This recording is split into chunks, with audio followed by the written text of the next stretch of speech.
Amen po. May I request po Deacon Alan to lead us in prayer, opening prayer. Okay po, let's pray.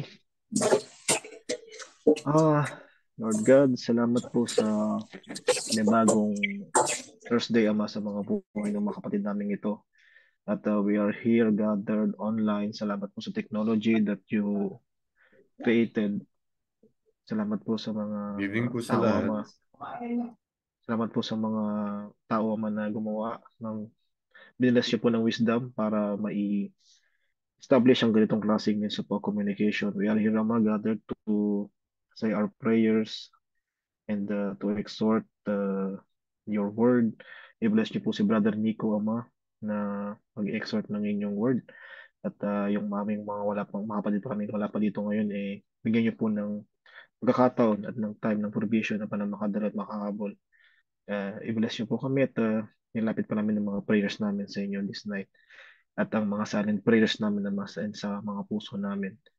This is we pray in Jesus' name. Amen. Amen. Amen. Amen po. Amen. Gandang gabi po sa lahat. Gandang gabi po. Ngayon naman po, let us ready our hearts as we hear the message of the Lord tonight. Let us welcome po our exhorter for tonight, Deacon Nico. Amen po. Narinig ba ako? Ito lang picture. Kailangan ba may video? Oo, dapat yung Ayan. speaker may video. Yan. Sayang naman yung creation ni Lord na kapugian mo pag di ka namin nakikita. O, diba? Amen. So, ang topic ko po ngayon sa gabing ito is from the book of Matthew chapter 13, verse 1 to 9.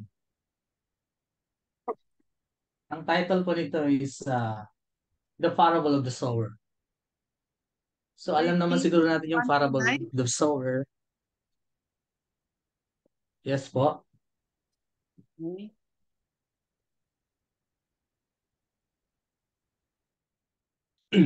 Amen po. So, alam naman siguro natin yung story ng parable of the sower po, di ba? Pero, mas magandang basahin pa rin natin kung ano po talaga yung, kung ano ba yung nakasulat ba.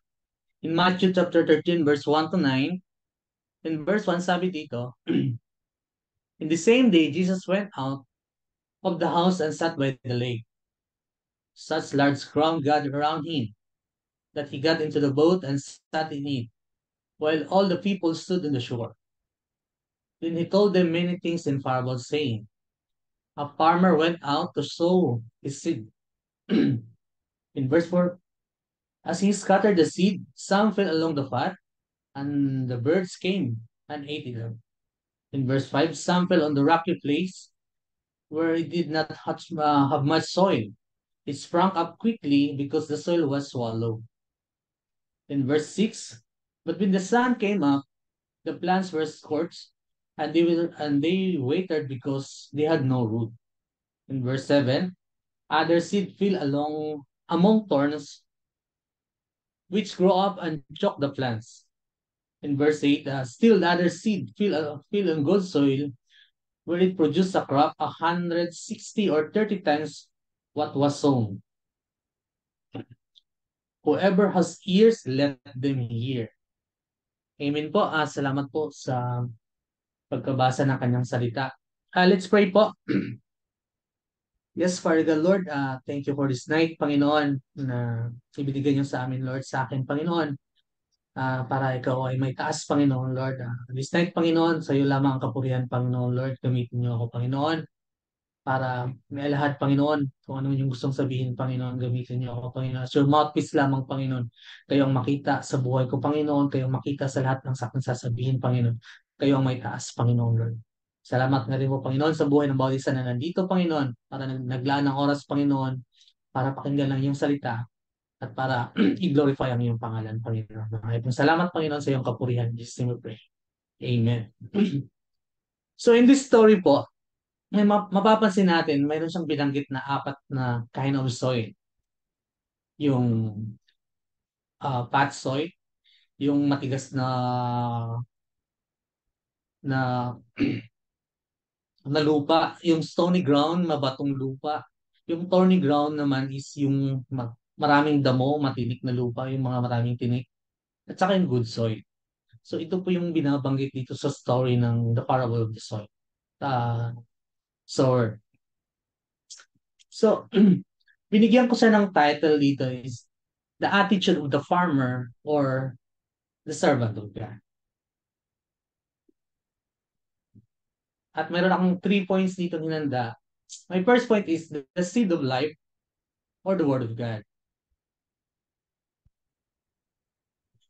Yung attitude ng farmer dito na binabanggit, kung mapapansin natin yung picture sa naka-present pa yung picture ko. Ayun, wala. Paano ba to?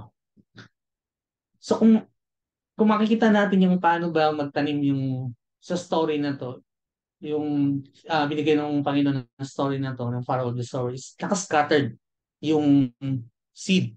Hindi siya isa-isa yung itinatanim sa good soil. 'Di ba? Usually sa ating mga ah ako din naman ay dumanas din sa pagpa-farming noon, kasama ko ang aking tatay. Nakaranas din akong magtanim ng mais, sugar cane, yung tubo kung sa amin tawagin, at palay. So parang hindi ganito yung pamamaraan kung paano ba magtanim. Kasi ang pamamaraan dito sa story na to is parang binabalibag lang yung seed. Kasi kung sa ating mga farmer talagang dinadirect siya sa pipiliin natin yung alam natin kung saan tutubo yung seed na itinatanim natin. Pero dito, kung mapapansin natin nakascattered. Bakit nga ba nakascattered? Parang bakit nakascattered yung seed? Hindi siya dinadirect doon sa lupa itinanim. Para siguradong tutubo, di ba? Dito pinapakita yung attitude ng farmer. Hindi niya pinili yung good soil lang. Hindi niya hindi niya pinili kung alam niya kung saan tutubo lang yung seed. Dito pinapakita yung attitude natin ng farmer is kahit saan mapunta yung seed, di ba? Kahit mapunta siya matigas na lupa, sa mga mabatong lupa, sa maraming damo, patuloy pa rin siya sa ganung ginagawa niya. Why? Di ba? Hindi niya ginagawa lang niya yung inuutos sa kanya. Kumbaga, kung as a Christian, kung ilalagay natin yung sarili natin sa farmer na to, ipinapakita dito yung huwag natin lagyan ng boundaries. Diba? As a Christian, we are sharing the Word of God. Tinatanim natin yung Word of God sa bawat isa. But sometimes, siguro, nandun lang tayo sa comfort zone natin. Sa good soil lang. Na kung alam natin na makikinig sa atin, na kung alam natin na kung nakakilala sa atin na we are Christian, sa mga friends natin na kaklose natin, parang doon lang umiikot yung Word of God. Kung mapapansin natin. Dito pinapakita sa atin na ang example ng farmer na to is huwag natin lagyan ng boundaries. Lagpas tayo sa ating comfort zone. Pumunta tayo doon sa mga bad soil, sa mga mabatong lupa, sa mga maraming damong lupa. Why we not try i-reach out yung mga taong ganun? Yung mga taong pagtatawanan ka, kumbaga, pag nag-share ka ng word of God. Yung mga taong ayaw makinig sa'yo. Di ba? Yung mga taong, ito kasi nagre-represent ng yung mga matigas na lupa, yung mabatong lupa. Sila yung mga nagre-reject. But dahil ba i-reject tayo is hindi na natin i-reach out yung mga yun. Kaya nga, ginawang examples na dito sa parable of the sower is nakascattered. Hindi siya direct dun lang sa nakikinig at yung handang makinig. Diba? Ang sabi nga sa Matthew 13 verse 31 to 32, He told them another parable. The kingdom of heaven is like a mustard seed, which a man took and planted in his field. Though it is the smallest of all seed, yet when it grows, it is the largest of garden plants that becomes a tree. Amen. Yung maliit na seed na to, tinatanim sa atin natin sa ating sa mga taong nakasalamuhan natin. Siguro sa atin maliit na bagay lang, pero hindi natin alam. Huwag natin limitahan yung kapangyarihan ng Panginoon. Yung maliit na bagay na to, kayang palakihin ng ating Panginoon. Gawin natin yung trabaho natin. Magtanim tayo. Let's share the word of God. Magtanim tayo sa ating mga kakilala, kaibigan, sa ating mga friends, sa ating mga katrabaho, di ba? Ito yung mga tao nakapalibot sa atin. Ito yung mga lupa na binabanggit dito. Whether matigas na lupa, mabatong lupa, o madamong lupa, huwag kang matakot. Kasama natin ang ating Panginoon sa pagtatanim natin ng seed na to. Sa pagtatanim natin ng Word of God. Di ba?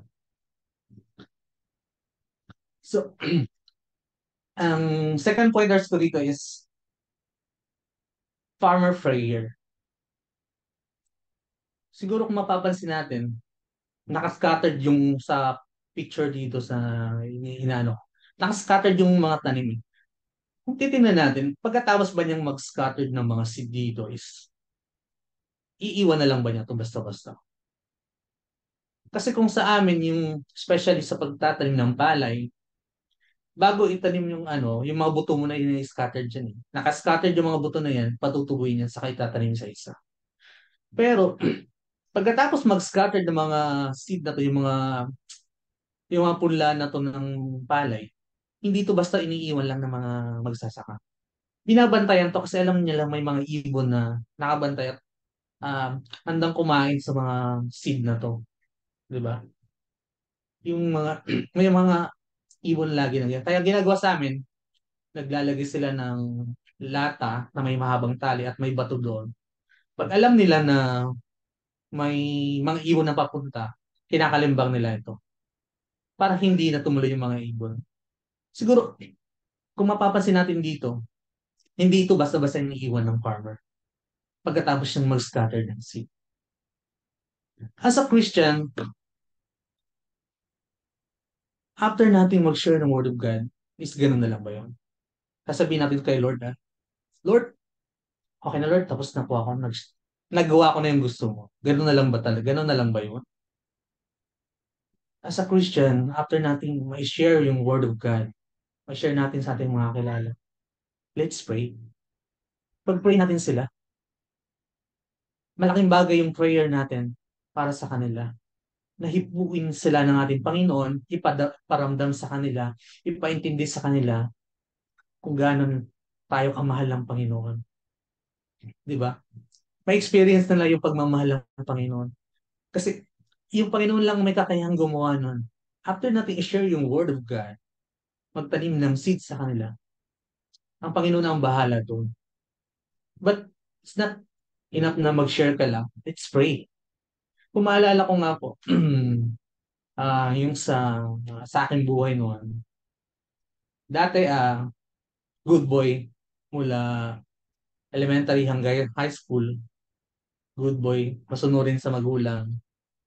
Then after high school, doon na nag-umpisa maging bad boy. Kumbaga nasama sa mga bisyo, naging pasaway na talaga. And one time, tumawag sa akin ng aking mama. Alam niya yung ginagawa ko. Alam na niya eh. Kinukumusta niya ako lagi. Pag tumatawag siya sa akin, lagi niyang banat sa akin. Kumusta ka naman dyan? Nagsisimba ka pa ba? Nagpipray ka pa ba? Yun yung laging banat ng aking mama sa akin, yung nanay ko sa akin. Yung tinatanong niya sa akin. Which is, ang sagot ko, hindi na po. Hindi po. Minsan, gusto ko magsimba ganun. Parang wala lang. At alam kong yung mama ko, hindi siya nag-stop mag-pray para sa akin. Then, nung umuwi nga ako, nakita niya kung ano ba yung pinagbago ko talaga. Hindi pa ako talaga, nung galing pa ako ng Maynila, umuwi ako sa amin, talagang pasoy na ako ng lakas mag-inom. at hindi ko na siya sinusunod at nakita ko yung pain sa heart niya, bakit naging ganito yung anak ko. At yun nga, yung napunta na ako ng Dubai, nakita at sinabi ko sa kanya na tinigil ko na lahat ng bisyo ko at nagsiserve na ako kay Lord. Hindi ko man nakita sa face niya yung happiness, pero alam ko, naramdaman ko na masaya siya para sa akin. At nung pag-uwi ko, nakita ko talaga yung saya niya kasi nakita niya yung pagbabago ko. So, doon natin makikita napaka-importante yung prayer para sa ating kapwa, para sa ating mga mahal sa buhay. Never stop praying. Ibigay natin sa ating Panginoon ito. Kumbaga maglalambing tayo sa Panginoon. Kaya nga nandito tayo ngayong gabi na to is to pray each other. Ipag-pray natin yung mga kakilala natin. Ipag-pray natin yung mga may mga nararamdaman, di ba? Ipag-pray natin kung sino man yung gusto nating sharean na maintindihan nila yung gusto nating sabihin sa kanila. Ang sabi nga sa Psalms 85:12, the Lord will indeed give what is good, and our land will yield its harvest. Ang prayer nga ng isang farmer is, Lord, we know that all that is good comes from you. You created this beautiful land in which we live, and you alone can bless. Bless our crops, increase our yield, and breathe health and life into our soil. Yun yung always ng prayer ng farmer sa kanyang farm. Sana ganoon din tayo. Pag-pray natin, lagi, yung mga kapatiran natin na nawawala, yung mga kapatiran natin na nanghihina, yung mga kakilala natin, yung mga ka-work natin, never stop praying. Napakalaking bagay po ito. And the last is yung farmer goal. Ano bang goal ng farmer? Bakit siya nagtatanim? Siyempre, di ba? Para magkaroon ng ani. Magkaroon ng maraming ani. Yun yung goal ng farmer. At yung maraming ani na yun, maibalik pa niya, di ba? Kumbaga, makapagtanim siya ulit, magkaroon pa siya ng maraming ani. Yun yung goal ng farmer. As a Christian, ano ba yung goal natin? Ano yung goal natin? Why we are sharing this word of God? Why we are still here na pinag-aaralan yung salita ng Panginoon? Bakit nandito tayo? Diba? Yung goal ng Christian, why we are sharing the word of God. Sabi nga sa Matthew, di ba? Matthew 28, verse 19 to 20. Therefore, go and make disciples all the nation, baptizing them in the name of the Father and the Son and the Holy Spirit, and teaching them to obey everything I have commanded you. And surely I am with you always. Amen? Yun yung goal natin. Sabi ng Panginoon, go. Make disciple all the nation. Hindi lang dito sa kapamilya mo. All the nation. Walang boundaries. Hindi lang sa good soil tayo mo pumunta. Pumunta tayo doon sa mga bad soil. Alam natin na bad, kahit bad soil sila. Di ba ang sabi nga doon, kung paano na makikita nila yung liwanag, di ba? Doon sa darkness na yun, kung hindi mo sisindihan ng ilaw. Di ba? Sa darkness na yun, madilim na madilim, why you are not putting a light? Para makita nila yung liwanag. Huwag nating limitahan yung sarili natin. Go! Ang sabi ng Panginoon. Go! All the nation. Disciple. Make disciple. Share natin yung word of God. Ganun ang goal natin as a Christian. Kumbaga, gusto din natin na ma-experience nila yung pagmamahal na nanaramdaman natin sa ating Panginoon. Yung assurance, yung salvation, di ba? Na alam natin na ibinigay sa atin ng Panginoon when we accept Jesus our personal Savior. Doon, gusto natin iparamdam, ibigay sa kanila, kumbaga, ituro sa kanila. May experience nila yung pagmamahal ng Diyos sa ating buhay. Di ba?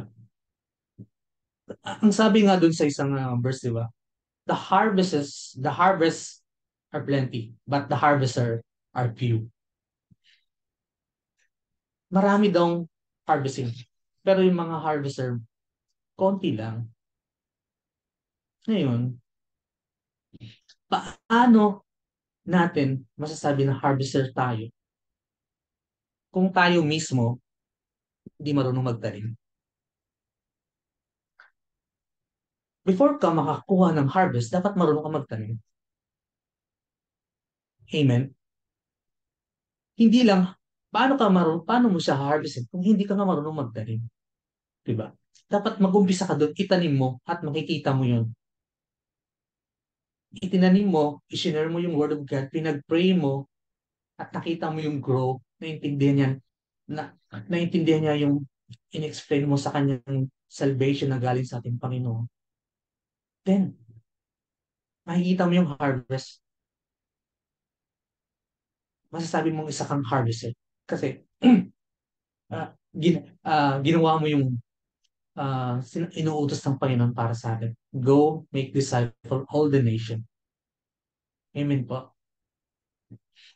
And sa aking application po is sabi doon na be a good farmer of God. Be a good servant of God. Be a good example of God. We cannot force someone to hear a message they are not ready to receive, but we must never underestimate the power of planting seed.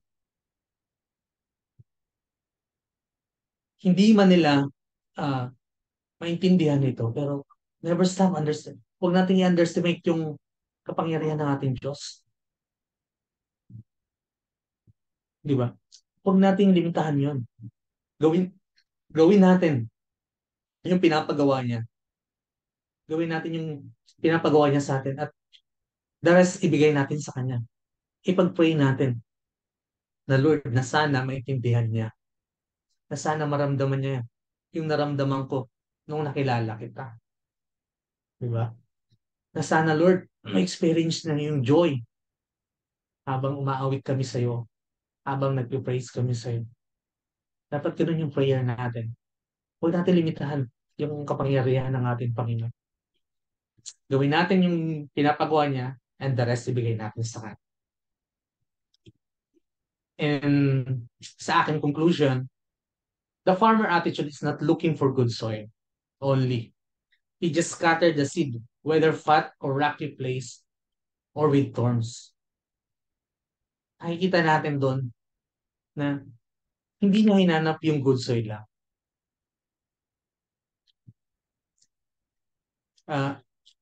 Hindi niya hinanap yung good soil lang. Kumbaga, ini-scattered niya. Sana ganun tayo.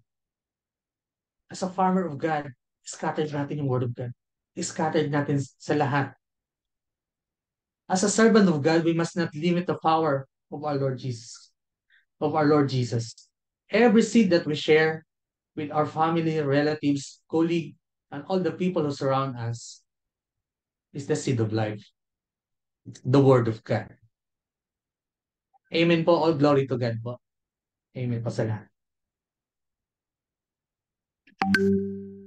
Praise God. God bless you. Amen po. Amen po. Amen. Nick.